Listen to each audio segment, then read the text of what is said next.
अच्छा, हमने जब प्रोडक्ट फाइंड करनी है ना, तो हम लोगों ने इन मखसूस कैटेगरीज के अंदर रहना है। अब मैंने आपको बताया था कि अमेज़न की वो डिफरेंट कैटेगरीज शो हो रही होती हैं, उसमें बहुत सी कैटेगरीज हैं। लेकिन ये जो हमने 5 से 6 कैटेगरीज लिखी हुई है ना, इनके अंदर रह के ही हमने प्रोडक्ट ढूँढनी है। इसकी क्या वजह है कि हमारे जो सीनियर्स थे या जो हैं जिन्होंने 10-10, 15-15 साल का तजुर्बा है, उनके मुताबिक इन कैटेगरीज के अंदर से प्रोडक्ट जो निकलती है उसको हम लोग अच्छी तरह से रैंक भी करवा सकते हैं। उनका प्रॉफिट मार्जिन भी अच्छा होता है और इजीली हमें यहाँ से विनिंग प्रोडक्ट मिल जाती है, जो कि कल को मार्केट में आसानी से हम लोग सेल कर सकते हैं। और इनमें ऐसी प्रोडक्ट्स भी कम होती हैं जो कि गेटेड होती हैं। गेटेड और अनगेटेड जो हैं वो दो कैटेगरीज हैं अमेज़न के ऊपर। जो गेटेड कैटेगरीज होती हैं उनमें ये होता है कि आप लोग अमेज़न से पहले इजाज़त लेते हैं कि मैंने जो ना ये प्रोडक्ट्स बेचनी है। तो अमेज़न कहता है ठीक है, अगर आपने ये प्रोडक्ट्स बेचनी है तो आप उसकी अप्रूवल लें, फिर बेचने दूंगा। उसी तरह एक अनगेटेड होती है। अनगेटेड में आपको अमेज़न से कोई अप्रूवल नहीं लेनी पड़ती। आप डायरेक्ट उस प्रोडक्ट को मंगवाते हैं, अमेज़न के ऊपर लिस्टिंग करके उसे सेल करना शुरू कर देते हैं। और ये जो सामने कैटेगरीज हैं इनमें जो है, ये अनगेटेड कह लें कि ये वाली कैटेगरीज जो हैं इनको आपको पहले अमेज़न से प्रूव नहीं करवाना पड़ता। आप डायरेक्ट इसकी सेल शुरू कर देते हैं और अच्छी प्रोडक्ट्स यहाँ से आपको मिल जाती हैं। इनमें होम एंड किचन है, किचन एंड डाइनिंग है, आर्ट्स एंड क्राफ्ट्स है, ऑफिस प्रोडक्ट्स हैं, पेट सप्लाईज हैं।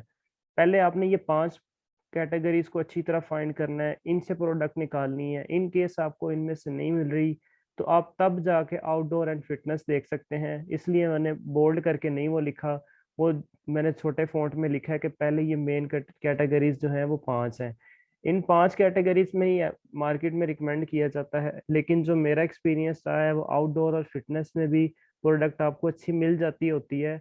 तो इसलिए आप उसे भी चेक कर सकते हैं।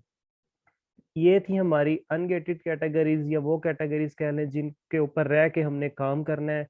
इन्हीं कैटेगरीज में से हमने एक ऐसी प्रोडक्ट निकालनी है जिसको कल मार्केट के में भी लेके आएंगे, उसको सोर्सिंग में भी करेंगे और उसको जो है लॉन्च करके उससे प्रॉफिट मार्जिन भी हम लोग निकालेंगे।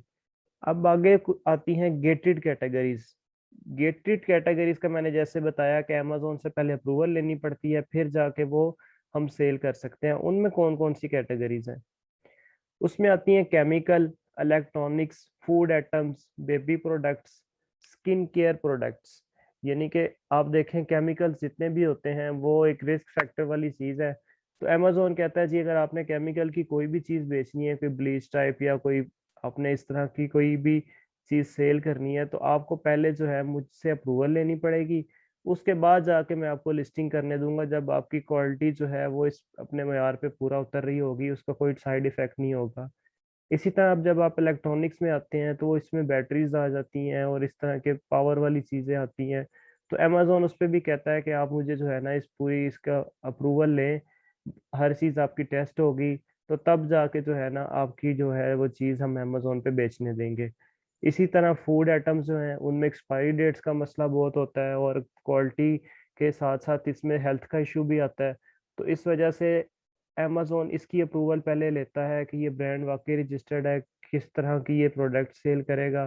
तो इसके लिए भी हमें अप्रूवल लेनी पड़ती है। बेबी प्रोडक्ट्स, जो हम लोग ये बच्चों की जितनी भी प्रोडक्ट्स हैं स्किन से हवाले से, हेल्थ के हवाले से, केयर के हवाले से, ये सारी जो है पहले अप्रूव करवानी पड़ती हैं। स्किन केयर, ये जो ब्यूटिशियंस की जितनी भी ये स्किन की प्रोडक्ट्स होती हैं, इनके ऊपर भी हम लोग जो है वो अमेज़न से पहले अप्रूव करवाते हैं, उसके बाद जाके हम सेल कर सकते हैं। अब कोई क्लाइंट कहता है जी मेरे पास सिर्फ ये प्रोडक्ट जो है वो गेटेड वाली है, मैं तो मैन्युफैक्चर हूँ, मेरे पास तो ये केमिकल, इलेक्ट्रॉनिक्स, फूड आइटम कोई इनमें से ही है, तो अब मैंने तो यही बेचनी है, आप बताओ आप बेच सकते हो। तो जाहिर सी बात है आप तो पहले ट्राई करेंगे कि कस्टमर जो है वो अनगेटेड उन्हीं कैटेगरीज में बेचे जो हमें रिकमेंड करते हैं। लेकिन अगर वो कस्टमर इस बात पे आता है कि हमने इसी में से बेचनी है, तो आप फिर क्या करते हैं? आप ये तो नहीं कहेंगे कि नहीं मैंने काम नहीं करना, आप कहेंगे जी ठीक है, एक वेबसाइट है द फनल गुरु, आप इसके ऊपर जाएं। यहाँ पे आप देखें कि इसने ना रेट दिए हुए हैं मुख्तलिफ, कि मैं ग्रोसरी और फूड्स की आइटम जो है ना 349 में अमेज़न से आपको अनगेट करवा के दूँगा। ये जो है ये क्या करते हैं, ये हमें सर्विस देते हैं थर्ड पार्टी के तौर पे।